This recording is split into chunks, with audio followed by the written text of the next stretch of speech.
Hello and welcome to Stay Paid, the sales and marketing podcast on a mission to help you close more deals and retain more business so you can live a life of freedom tomorrow, but only if you take action today.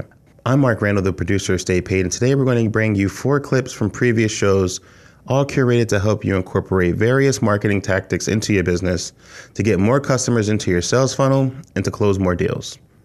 The first clip is from episode 19, Develop a Marketing Budget That Works.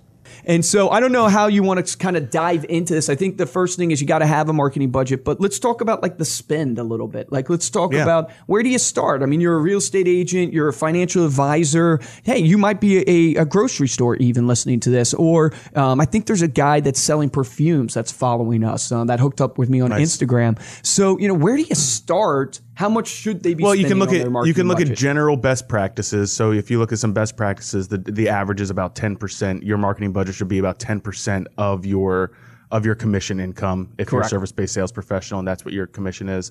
The other way to do it is to kind of like what we were talking about a little bit, and that's leading with revenue. So one of the reasons that maybe we didn't, it's almost kind of an excuse, but it's not an excuse to do the next step, but we're leading with revenue, looking at what's working and keep doing more of that. Keep refining. It's evolving. What you're thinking is, or what you were saying earlier about, I don't want to spend, or I didn't have a good year, or I don't think I'm going to have a good year, so I don't want to put together this marketing budget. Even start now, go back and look at what were your sales last year? What did you spend on marketing? Just to give yourself a foundation for where you're at today. And when you look at what you're spending on marketing, make sure to really dive deep into what that means. That's your business cards. These are the events that you're going to, that you're networking at, because that's essentially marketing for your business. Why are you going there? You're looking there to make relationships and meet people and get referrals. These are your email programs. These are your websites, right, that you may be paying another company for. You may be getting it through your brokerage, whatever you're paying for that. Make sure that you're including all of those costs into what you're spending on marketing. And then think about going into the next year where instead of saying, well, I don't know if I want to spend this much next year because I don't know if I'll make that. Bank 10% of your gross income this year. Yes. Put it back for marketing for the following year. So then you can go into that year confident and comfortable knowing that this is what you want to spend. And that at least, that's not even taking your goals into account and figuring out if that marketing budget will hit your goals, but that at least giving you a number that's consistent and that you can come back and rely on. Right, gives you a benchmark. 2 thoughts. One thought I want to make before I lose it because I think it's super valuable. You can write off, I'm not a tax expert, so don't take tax advice from me, but I believe you can write off like 40% of your marketing. So another good reason to track your business cards, your website, what you're spending at these networking events, you can actually write it off on your taxes. And that's really critical for real estate agents and all that good stuff. The second thing that I think, you're touching on, which is really good, is this 10%. It's a great benchmark, but I think something that you need to think about is what mode of business are you in? Right. No, so if you're just coming into the market, then you're going to have to spend a little bit more. A lot of realtors, a lot of insurance professionals, you will make no money your first year in business. Because I hate to say it that way, but the truth is you're going to make no money if you're doing it, if you're putting in the work, especially from the time you put in. You're working 12 to 18-hour days your first year in the business. Why? Because you have to capture market share. And doing this marketing is all about getting attention. It's capturing market share that turn these people into clients. And so you need to be thinking, what phase of your business are you in? And if you're in the early phases of your business, don't be surprised that you need to budget 20% for your marketing, that you need a budget more for your marketing because you're just either getting started and you don't have websites and stuff like that, or it's even more critical because you got to get your name out there. So you got to spend more money to get your name out there. So I just wanted to make that point that a little bit of this benchmark of 10% also is going to be dictated by where you're at in your business. Right. Now, the other way to kind of look at it is if we talk about Gary Keller a lot here with the Millionaire Real Estate Agent, and one of the models he was the founder of Keller together, Williams, for those who don't know who's listening. So it's like 140,000 real estate agents now. So amazing. I think he knows what he's talking about, right? Yeah, he does know what he's talking about. But what he kind of breaks it down into is the economic model, which is what goes in. This is your income. Your gross commission income is 100% of the revenue that your business takes in. Then he looks at what goes out. So these are your expenses, and expenses should be broken down into 2 categories. One is your operating expenses. These are your real estate overhead. This applies to any business. We were saying real estate because he founded real estate brokerage, obviously, but this includes your office, your staff. Says to limit that to 30%. And then look at your cost of sales. And at the end of the day, that's what marketing is. Marketing is cost of sales. Yep. It's what you're spending to get your name out there. I think they say that someone has to see your name and photo together like 29 times before they start to put your name and photo together. So that's kind of talking about, this out of home marketing, making sure that you're in the community, you're getting your photo and your branding out there. He says to make sure that you limit the cost of sales to 30%. So he's going even a little bit higher than what we might look at when you start to look at across the industry average. But he said that should be 30% of your GCI. So right there, that's 60% of your income, your gross commission income that's going back into your business. So if you're struggling with getting started with that 10%, like look at that, because this I would encourage you 30%. This is a framework, way more accurate. This is a framework to become a millionaire. Yep. Real estate agent, service-based sales professional, however you want to frame that. Well, it's interesting. It's what I think people make the mistake is when you're in business, and especially in real estate or financial advising or insurance, you're dealing a lot of times with bigger ticket items. So your sales cycle is a lot longer. I think in real estate, you're like 14 months a lot of times for a sales cycle from the time you actually get someone from the anonymous state to all the way to actually buying or purchasing something. And so what happens is you're so hungry for that money, and you've put so much on credit cards that when you get that commission check, you know what you do?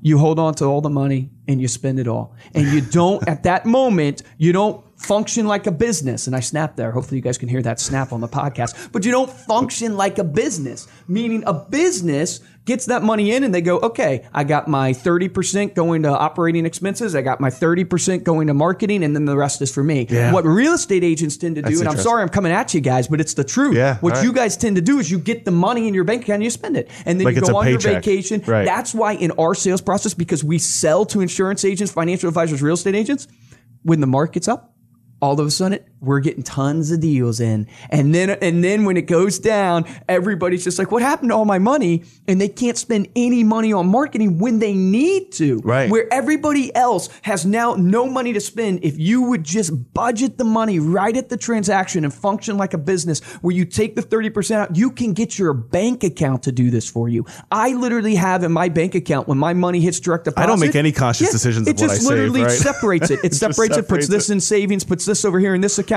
It does it for me. You need to do that for your business. Super practical. So many people fail to do. It's the difference. I mean, it's a mindset change, right? It's the difference between looking at that as a paycheck and looking at it as revenue for your business. Correct. And if you're looking at it as revenue for your business, you're going to treat it like a business, not like a paycheck where you're ready to go spend that thing as soon as you get it. Yep.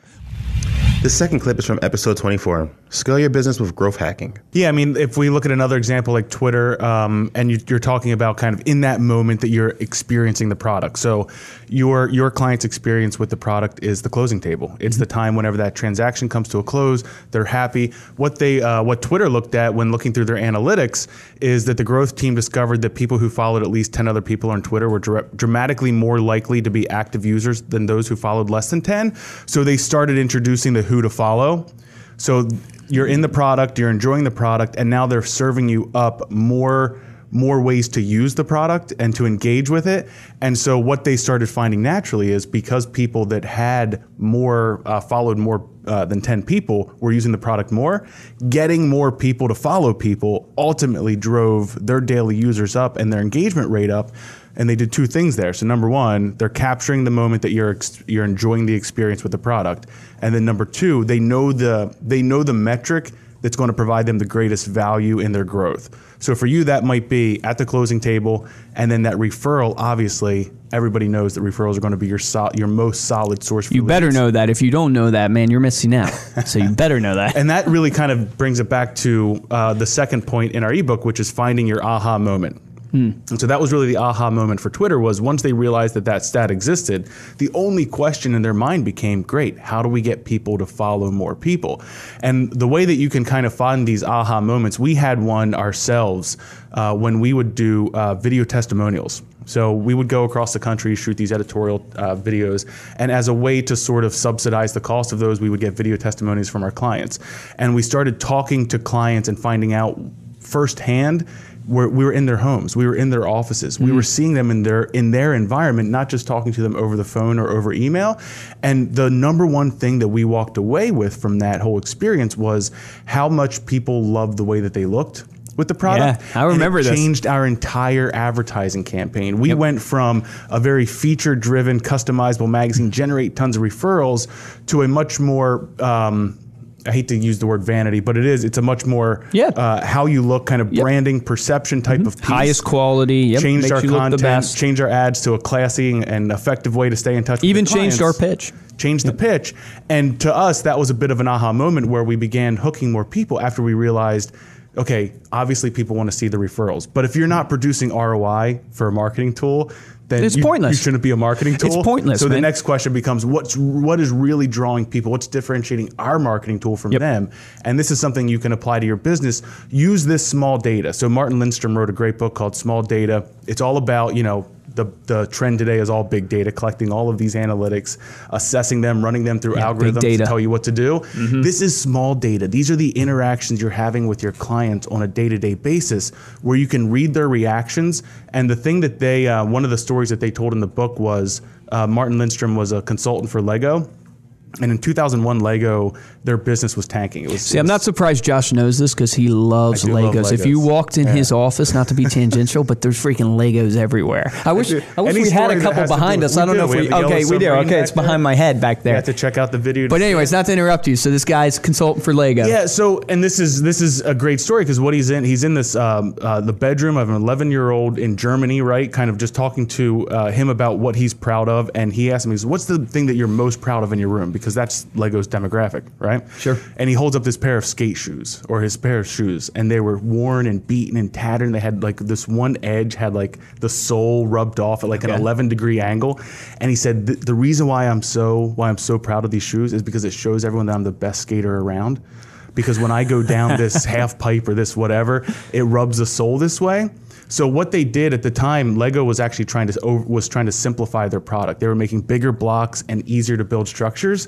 And what he realized is the demographic that they're going after is super passionate about showing off the time that they put into their passions and hobbies, that they changed their entire business model, started making smaller blocks, more complex builds, things that would take crazy. Tens of hours to complete these builds.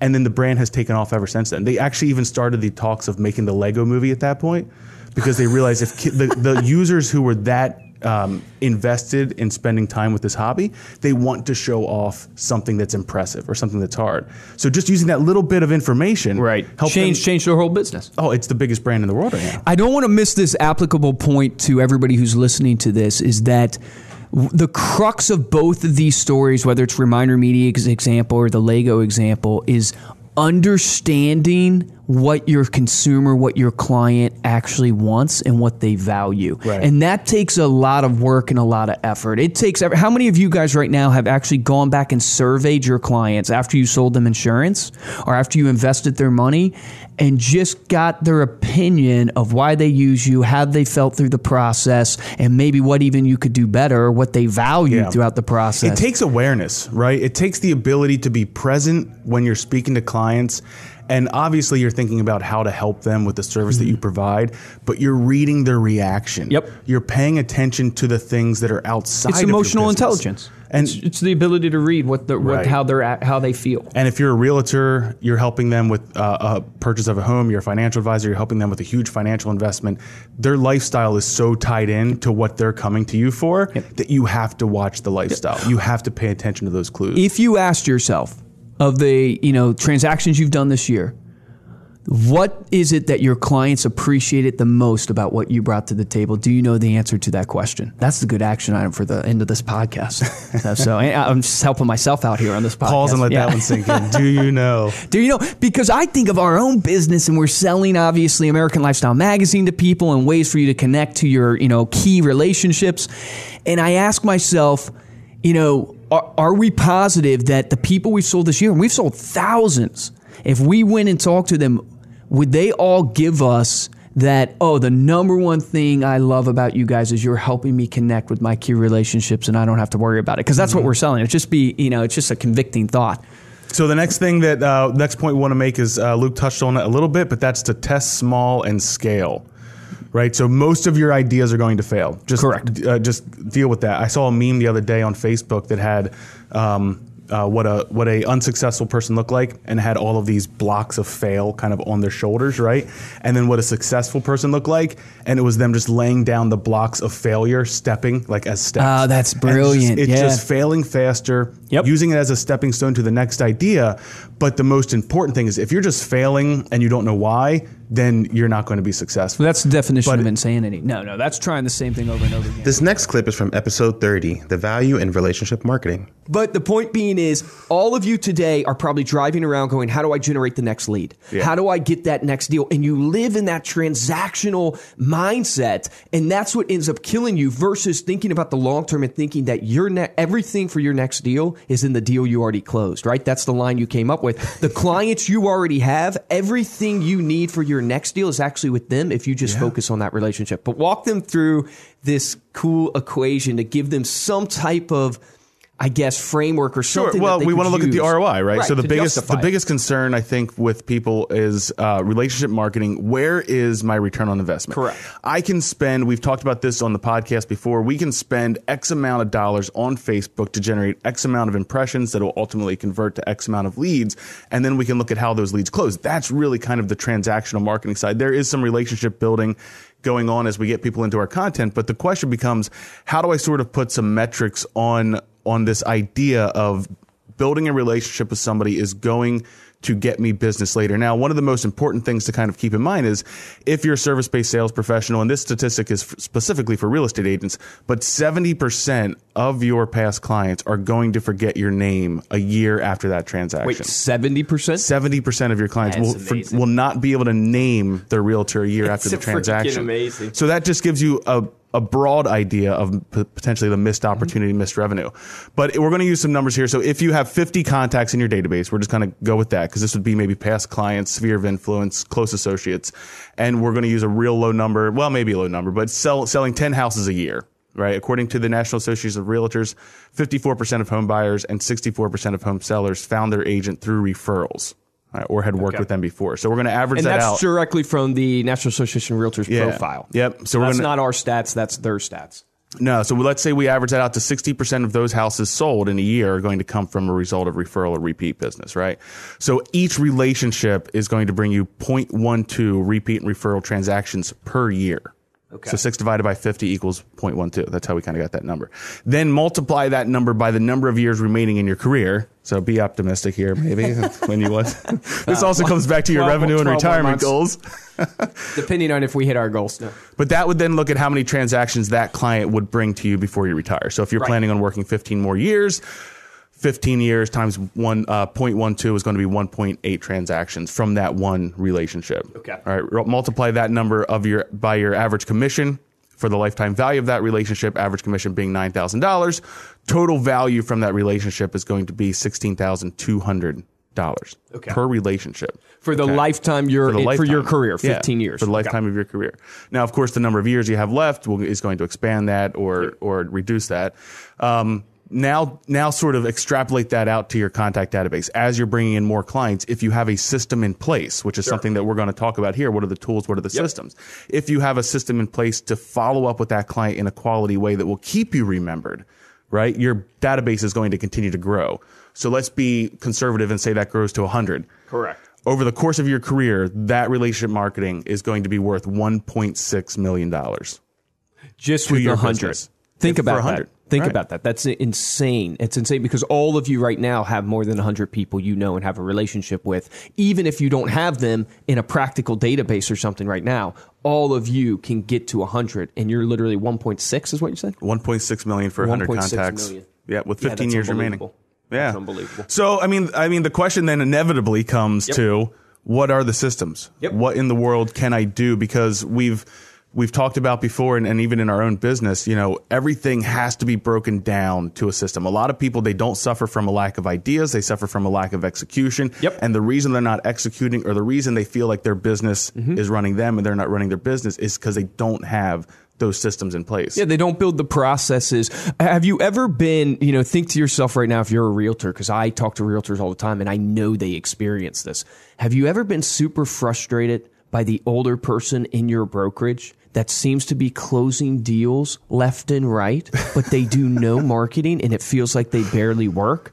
What they are capitalizing on, because I see it across the board all the time, what they're capitalizing on is this whole equation that Josh is talking about, that their database that they've built up, those relationships that they've built up over the years, is now turning into where they don't even have to work. I think of my brother. He tells me this all the time. There's an agent in his office. He says they do nothing. They do nothing, and these deals are just coming out of nowhere, and it frustrates him to death because he's hustling, right? But he's trying to build his database. So that's the first step is you need to build the systems like Josh is saying. So what's a practical tool you have to have? You have to have a way to manage those relationships. It is a no-brainer. It's not a question. In your business, you have to have a CRM that you can use. There's so many out there. The key is that you actually have to use it. Right. So I don't want to give necessary recommendations. I think you can go to Google and get great recommendations on CRMs, right? And a little teaser for you guys. We're actually putting together one right now. But the key is with your CRM is that you have to use it to document, because your human brain, you're not going to remember the things you need to remember to help that relationship be nurtured. What do I mean by that? If you meet a client, like Josh, you're my client. If I can remember that your wife's name is Stacy a year from now, that's powerful. If I just meet you and I have no relationship, if I can remember that detail, simplistic, I know, guys, but if I can remember those details, like I always use the example when I'm trying to coach people on how to personalize their service, is that, like, let's imagine that you are showing a family a home and they have a daughter named Judy, and Judy loves ballet. Those are Judy. Isn't that a theme song? Maybe that is a song. Maybe that's going to be a song we're going to write right now. Wife named Judy. We get copyright for infringement for that. So, well, Josh and I are both musicians, even though it might be poor musicians. We're both musicians. But the point is, those details, that is the first practical step. Think of the 100 people. So let's go off of the 100 people that you're talking about to generate 1.6 million. Every one of those people have details about their life, their job, their hobbies. What is the Ford method? The Ford method is family, occupation, recreation, and dreams. Sure. I think that's the Ford method, which is, you got to talk about someone's family. Yeah, look that Ford method up, Andrea. See if I'm right on that. But it's like, I think it's family, occupation, recreation, and dreams. And the idea there from a sales standpoint is that how do you engage someone in networking? Right. Talk about their family, talk about their occupation, talk about recreation, and talk about their dreams. And that will get people talking. So what should you store in your CRM? Yeah, I mean, what you're saying is... This final clip is from episode 34. Leave your mark with an impression piece. The impression piece that you create with your marketing, with your collateral, with whatever you're putting together, really is an extension of what that brand is that you want to portray. So I think one of the key things about branding is, your brand isn't your logo. Your brand isn't just this piece of marketing that you create. Correct. Your brand is how people perceive you. It's what your clients say about you.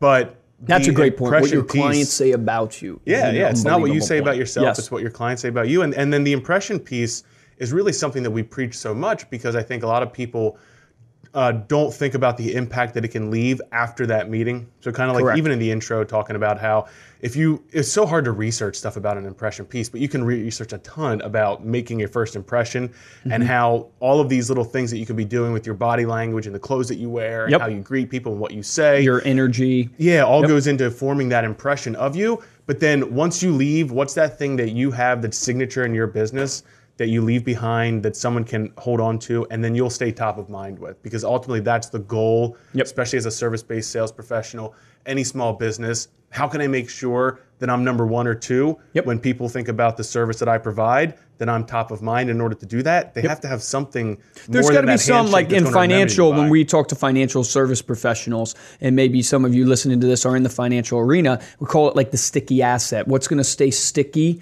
in the home? What's going to remain with somebody long after you leave? I think the point you touched on, which we should, reiterate to people, is that Gary Keller point of, if you're not first or second, you have no chance of getting the deal. You have no chance. So when someone thinks of, I guess the example would be, you got to buy a car today.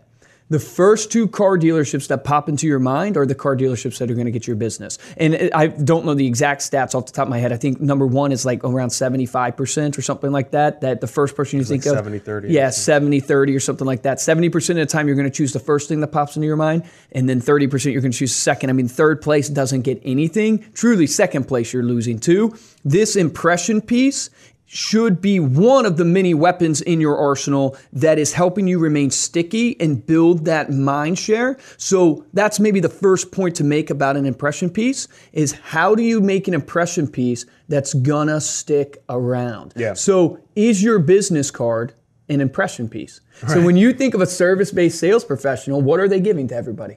They're giving a business card. Now let me ask you guys, put yourself in the recipient's shoes. How many of you have received business cards before? All of you have. Do you still have those business cards? Do you actually hang on to them? I don't hang on to business cards anymore. I even struggle, and this is terrible from a sales perspective, I even struggle at conferences. The business cards I get from tons of people, which are leads for me, I even struggle to hang on to those because not that they become a commodity, but it's another piece of junk. Yeah. So how do you create something that people are going to hang on to? And maybe this is jumping ahead a little bit, but the point I would make is it goes back to relevancy. And how do you create something that's an impression piece for your business, but adds value to the person who's receiving it? So that's the business card is relevant, to your business. It's not relevant to the person receiving it. It's only relevant is if they're in the immediate need for what you're doing, and they're going, I am actively in the buying process right now and need a realtor, need an insurance person. Then they keep your business card. That's such a great point, because I think a lot of people go into it thinking, what can I do that makes me look good, or what can I create or have that serves my needs? Correct. Versus what you're saying is, put yourself in the shoes of your prospect or your client and say, what could I give them that suits their needs, but also reminds them of me? And that's, I think, where the relevancy comes into play. Look at your business, look at what you provide. And we talk about this stuff all the time. Last week, we talked about going live on Facebook and how can you bring in your interest and what you do to add value to your clients' lives on social media. Same thing here with this impression piece. What can you actually create? I mean, when we go to conferences and things like that, we're always trying to think of, you're not going to see us show up at conferences with, just an example like a stress ball or something like that. Correct. Because at the end of the day, that's not what relates to what we do that also provides value to our clients. So we're going to and that swag really means nothing. I mean, how many of you guys, what do you do with that swag? Right. I'm just using that as kind of an example of, like, even when you're picking your swag for your office that you're sitting on your desk there, think about, how can the person that I'm sitting down having a meeting with actually use this item and then think of me? Yes, correct. Well, think to yourself when you're coming up with your impression piece, it's got to brand your business, so it's got to hit that point. It's got to be something that brands your business and has your contact information. And when they think of it, they think of you. But the key in the differentiators that I've seen in impression pieces is when they think of you, but they can use it in their everyday life, or they have it and it's super relevant that remains in the home. I hope you enjoyed this episode of Stay Paid. And if you like what you heard today, please give us a 5-star review on iTunes. It really helps the visibility of our podcast. But if you can't do that, please give this episode a share on the social media platform of your choice. And remember, the difference between a top producer and a mediocre producer is a top producer takes action. So take action on something you've heard today.